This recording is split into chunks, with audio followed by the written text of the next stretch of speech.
Guys, nakatawid din tayo, nag-igib tayo ng isang galon na tubig. Ayan. Tumawid tayo dito sa ano, sa sapa yan. So sana naman nakita natin yung view. So kapagod din, guys. Pagka naubusan ng tubig, yan ang problema. Wala pa kasing tubig dito sa pinagtatamnan ko ng mga gulay. So kailangan natin mag-igib ng ano, pangsaing. Pangsaing lang naman 'yan.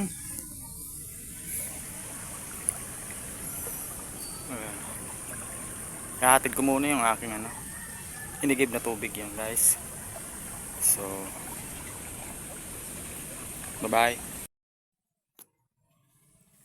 Yan guys, habang nag-iibig ako kanina, mayroon tayong nadaan ng pusa. Ayan guys, pinakain ko siya para medyo lumakas siya. Gutom na gutom oh. Ayun, gutom na gutom siya. Gutom na gutom, pinakain ko ng ano, may tuyo. Ayan. Nadampot ko po at habang ako'y nag-iigib ako ng tubig. So inuna ko munang ihatid dito yung pusa bago yung tubig. So yan, balikan natin yung isang galon na tubig kasi iniwan ko doon kasi hindi ko man madala pagsabayin kasi isa lang yung kamay kong hawak, isa lang yung kaya kong madampot gawa nung may pusa akong bitbit. So balikan ko yung inigib kong ano, tubig. So napakahirap ng sitwasyon bilang isang stroke survivor, guys. So dinampot ko yung pusa para mayroon din naman ditong tagakain ng tira-tirang ano, pagkain ko dito. So para mayroon ditong bantay sa bahay kubo. Marami kasi ditong ano, yung daga na kumakain ng mga ano. So para mayroon ditong bantay, alagaan ko yung pusa na yun hanggang sa mabuhay din siya. So balikan natin yung galon.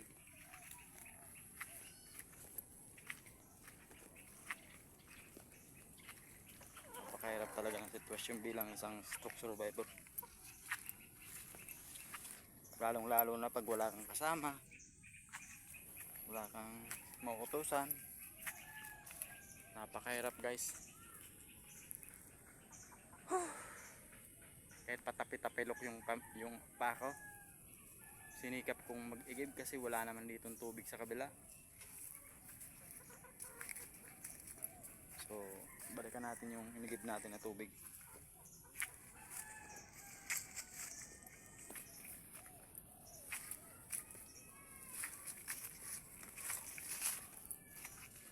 Ayan guys, yung aking langka oh, tuyo na, mukhang mamamatay talaga. Ano kaya nangyari dito? So napansin ko lang, pakabaha ng tubig nagkaganito na to. Buma kasi dito sa ano, sa pinagtataniman ko. So paghupa ng tubig, ayan, yan yung kalabasan ng aking tinanim na langka. Ayan, medyo mataba nga sana yan kaso pumula eh. Ayan, ayan o, nasa bakod. Ayan, langka. Nasa tabing mga bakod, maraming langka dito. Marami kaming tanim na mga langka. Ayan, ayan, langka yan. Ayan, langka yan. Nasa tabing daanan. Ayan, may mga langka. So yung isa namula, mamamatay yata yun. Ayan pa oh, tad oh. Ayan oh, hanggang doon sa palabas na yan. So marami ditong prutas na tinanim kami. So langka lang talaga yung nabuhay ng mga. So darating ang araw, marami ditong mga prutas. So tiyaga-tiyaga lang talaga. Kahit napakahirap ng buhay ko dito, walang mautusan, walang alalay. nagtitiyaga lang talaga ako bilang isang stroke survivor. So sa mga kasama ko dyan, mga Team Zombie, shoutout po sa inyo lahat dyan, lalong lalo na kay Ma'am Viole, kay Sir Merel, so kay Lady Panda Cakes, kay Kuya PD, sino pa ba, si Tenestor Vlog, shoutout. So sino pa ba, marami, basta marami, mga Team Zombie, mga dating team ng Team Zombie, shoutout sa inyo. Sila Ma'am Saiji, sino pa ba, sila Idol Shell Ome, mag-active, hindi na siguro nag-active. So shoutout sa inyo lahat, lahat diyan. Nabubulol siya.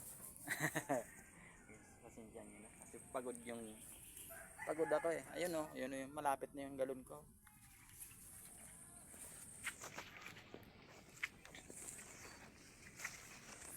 Ayan. Balikan natin yung galon natin. Ayan, inigib ko. Wala na kasing tubig. Pang sabaw-sabaw sa kanin. Wala nang pang sabaw sa kanin eh. So may inom pa. Ayan. Inuna kong dalhin yung pusa kasi para mayroong tagahuli ng mga daga. Alagaan ko siya. So mayroon ditong mga manok, pato, may aso din ako ditong kasama. So pasensya na guys sa mga vlog ko na hindi ko masyadong nade-deliver yung pagbablog. Hindi ko napapaliwanag ng maayos kasi gawa ng normal lang na pagbablog. Hindi naman tayo famous. So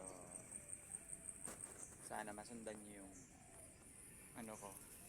Ang content ko kasi yung paano makasurvive dito sa Isla Nua, sa pinagtitamnan ko ng mga gulay para pagdating ng panahon marami akong